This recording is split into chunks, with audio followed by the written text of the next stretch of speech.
This is not a video about Kevin de Bruyne or Mo Salah. Chelsea stupidly lost them, but hey, at least they've had alright careers. This video is about 3 top talents from Chelsea's academy. Jose Mourinho himself tipped for greatness. 10 years later, one of them retired, another changed 10 clubs, and the last one is everyone's favorite in fantasy football. This is FOOTGRAM, and let us be your favorite football channel on YouTube. Like this video, subscribe, and press the bell icon. And shall we begin? The special one has never had a reputation as someone who gives young players a platform to grow. Just look at his teams across the years. However, he once publicly took a gamble on the futures of 3 Chelsea kids. My conscience tells me that if Baker, Brown, and Solanke are not national team players in a few years, I should blame myself, daringly claimed Mourinho in 2014. Jose was so confident about the trio, he denied them loan moves. I don't think it's good for them to go somewhere else to play. They have to train and learn with us, and they will learn a lot. The proof is in the pudding though. Baker, Brown, and Solanke would go on to play 30 minutes combined across just 4 first-team appearances for Jose Mourinho's Chelsea. But let's go one by one. Some footballers are unlucky with injuries. Few have it as bad as Izzy Brown. The Fuzzy Izzy, full name Isaiah J. Brown, had to give up on football aged 26. Following a first-team Chelsea appearance that lasted a grand total of 11 minutes, he was eventually let go on loan, only to never come back. VT's Rotherham United, Huddersfield Town, Brighton, Leeds, Luton Town, and Sheffield Wednesday. Here's where Brown played before Chelsea finally released their ex-academy star in 2021. 2 years later, injuries forced Izzy to retire. If you look at how many days he spent on the hospital bed, it doesn't seem too bad. But the problem wasn't the number of days out, but the nature of those injuries: hamstrings and ACLs. Brown even ruptured his Achilles tendon twice and had to have 2 surgeries in the space of 3.5 months, an experience he described as harrowing. Coming back from 1 Achilles tendon surgery is hard. Coming back from 2 is basically impossible. On top of that, Izzy discovered he had a rare condition called Guillain-Barré syndrome, which causes numbness, pins and needles, muscle weakness, and other unpleasant sensations in the body. If that wasn't enough, one of Brown's best friends committed suicide in December 2022. Izzy didn't sleep at night and was late for training, which led to tensions with the head coach. For all the bad luck, Brown at least has good memories of his first club. I'm thankful to Chelsea for everything they've ever done for me. If it wasn't for them, I don't know what my life would be like now. Izzy Brown made 137 senior career appearances, scored 15 goals, won a Premier League promotion at Huddersfield Town, and the love of those at Chelsea who remember him. Next is Lewis Baker, who ended up having 2 senior appearances for the Blues, separated by 8 years. For over a decade, Chelsea fans were used to seeing loan players back at the club for the first few days of a summer preseason. Imagine their surprise when on the 8th of January in 2022, one of the eternal loanees played for the club.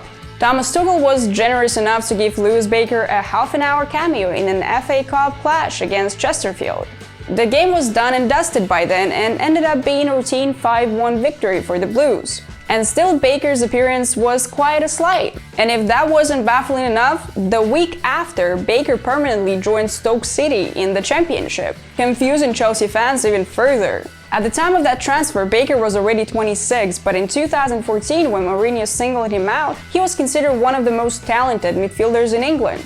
Good attitude, full of energy, 2-footed, and with a flair for goal. Baker kept waiting for his chance. He went on several loans and even signed a new Chelsea contract, perhaps in the belief he will eventually play for the senior team. But as the player showed patience, his club wanted quick solutions. Cesc Fabregas and N'Golo Kante joined the Blues and proved to be smart signings. But there were also the likes of Timur Bakayoko or Danny Drinkwater, whose transfer fees alone blocked the path to talented young players. At some point, Chelsea didn't seem to know what to do with Baker, even sending him on loans to Germany and Turkey. He ended up on 8 loans in total. But it was in the Championship where he found his place at Stoke City, immediately making an impact following a permanent transfer. Baker ended the season with 8 goals in 21 appearances and was eventually named the captain. His second season wasn't as smooth following a falling out with the head coach, but in the Championship things can change in a minute. Lewis Baker is getting on for 30, but don't be surprised to see him in the Premier League one day, because class is permanent.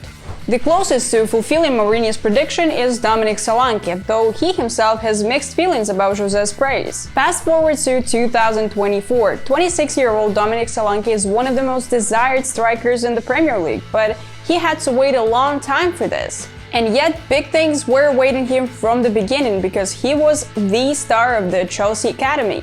As Jose Mourinho's were headed for the Premier League title in 2014-2015, Solanke was banging goals in for fun for the youth team, ending his campaign with 41 goals. But as you know, academy achievements at Chelsea are divided by the numbers of senior players a youngster has to compete with. Solanke got his first team debut, but it was never a chance. He himself calls it a token appearance. Dom became the club's youngest player in the Champions League, but competing against Diego Costa, Didier Drogba, and even Radamel Falcao's shadow was quite a task. And not like Solanke's progression kept Mourinho awake at night. Those 17 minutes in the Champions League ended up being Solanke's only appearance at Stamford Bridge. Unhappy with his situation, he rejected a contract offer, although it was also claimed Solanke demanded too much money.